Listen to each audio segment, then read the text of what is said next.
for the lights. It's a super duper long string of lights. Whoopsie daisy, coming back to you. And the tree. I just have to throw everything over the front of the display. I'm trying to keep my four-legged friend from destroying the lights as well. So let's pull them over. As I said, they are a really nice long set, and I can run them through the around my display as well, and still have cable left over. So I really just want to take them around the front of the tree and the side that's going to be seen, the back side of the tree. I'm not going to bother decorating. I don't think it's really worth it. It's going to be facing the wall. I don't know how many people decorate all around the tree. All sides of the room. A bit late, I must admit, as well. But anyway, we will get there, I'm sure, in the end. I hate seeing Christmas decorations in October when the shops start putting them up. I really think it's far too early.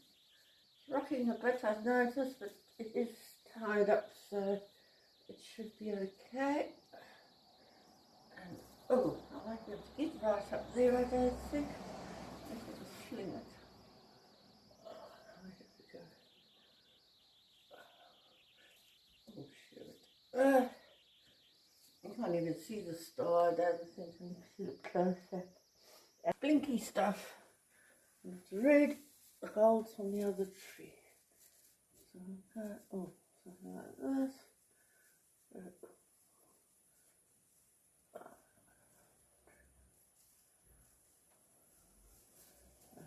That, we'll just bring it down.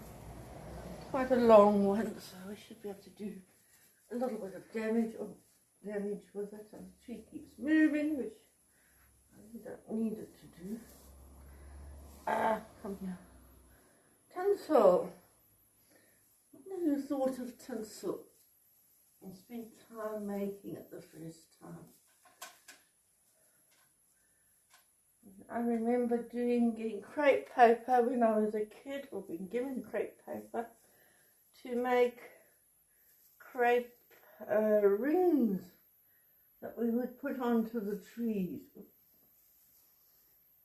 Tinsel I've always seen, it's always been bought, but I just wonder if it ever was the person who first thought, oh, we need glittery, shiny bits to go on this tree.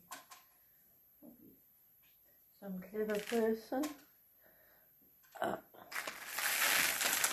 are some balls. And quickly start focusing on the tree. I'm going to start at the bottom with these. Put them where there is no tinsel. Just thread it in between the branches. Excuse my back. I know I can really put the phone, but you can see me that I'm not going to be in somebody's view. Take it like that and up into there, put around and up. And the other thing we used to do as kids, I can remember, is popcorn. Get a bowl of popcorn and some string, well not string, cotton probably, I'm quite not sure, probably it was string, thin string, and then we'd be told to string the popcorn on it and make popcorn strings to hang on the tree. Not that it was edible at the end of Christmas, it's sort of, I think, been a bit stale. But hey, it was all good fun. Keep the kids busy. I can see now, while you're preparing for Christmas, just keep them out of the way and keep them busy and out of your hair, and everybody's happy. Let's move to this side, just the front side of the tree, and just see how we can put them up. That one hasn't got anything. I'll have to make something to hang it with. And gold painted pine cones. I also had to do that 1 year. Paint pine cones. These are not mine, but they are painted gold. Maybe just find somewhere it'll sit in the tree. Look natural, like it's growing.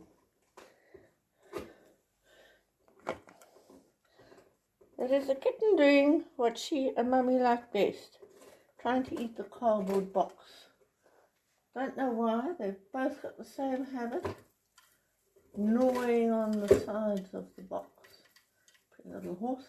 Well, these decorations I got with the tree, and they cost so much these days. It's actually nice to find and recycle a tree that possibly had been intended for the dump or for landfill, as a lot of you call it. Different names, different countries. It's amazing. There's some words that stay the same or all have the same meaning, but just pronounced differently, which I have found from my friends from another site. And they pronounce words, they're from Canada, and they pronounce their words differently to the way we pronounce our words here in New Zealand. I'll tell you a funny tale with the little one that you see now, Squeak. I haven't seen much of Mummy around, but she hides away. She and Squeak don't get on.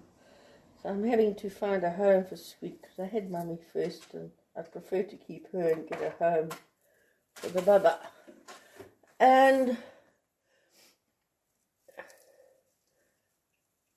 But the bubba was sitting in the office one day, and she came through the little window that's between the shop and the window, and these little balls here make me think of it.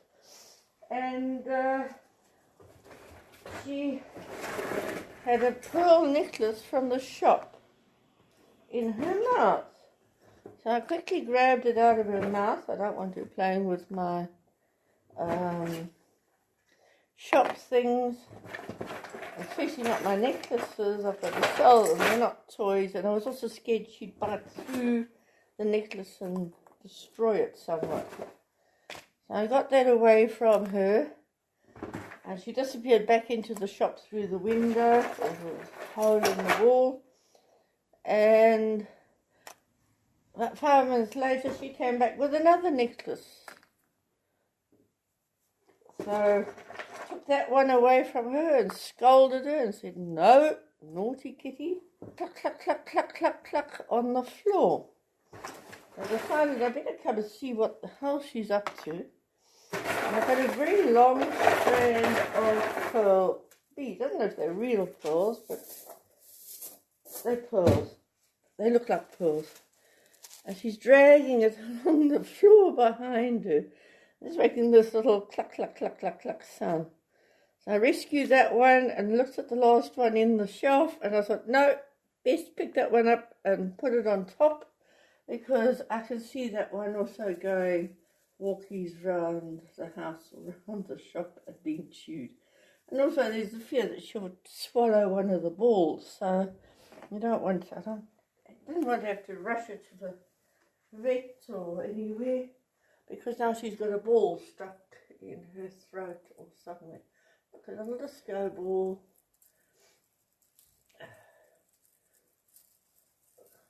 There we go. Just took everything out, plonked it on the table. It's easier than digging in a box, I think. I came to decorating the other tree. I left it to my husband. He wasn't thrilled.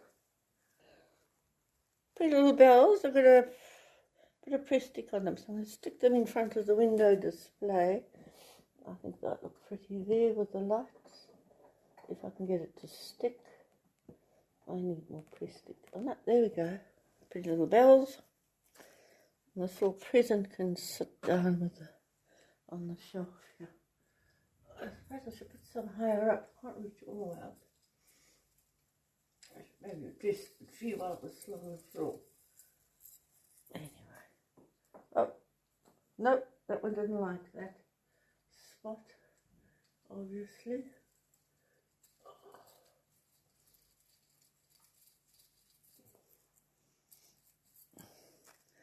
Also may have heard me complaining, or saying, I won't say complaining, saying about gammy knees. I do. When I first arrived in New Zealand in 2008, I think I stepped off a pavement or something incorrectly and really wrenched my knee, and that was my left knee, and not knowing the procedure or medical or doctors or anything, I left it, which I shouldn't really have done. I should have gone to the hospital or the clinic or somewhere and got it seen to. But being new to a country, sometimes it's difficult. The left one was sore. Obviously you favour it, and you use the right knee to pick up the slack because you've got a sore knee. And now the right one is actually worse than the left one. I am actually in pain constantly. I can't walk too much, let's say that. I can't walk long distances. I need to sit down. A bit of a trying time. I was on anti-inflammatories and they were causing ulcers.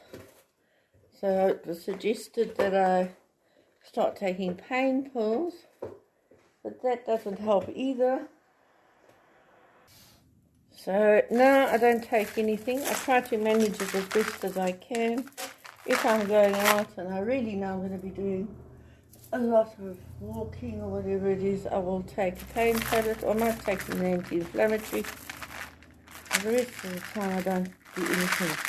So opening the shop and you hear me groaning, that is why it makes life a bit more difficult. Then at my age, I suppose I can complain. I've had fairly good innings so far. That, ladies and gents, is basically, I think, my tree. Not much else I can do there. I'm going to turn the, no, I'm not, tree in view.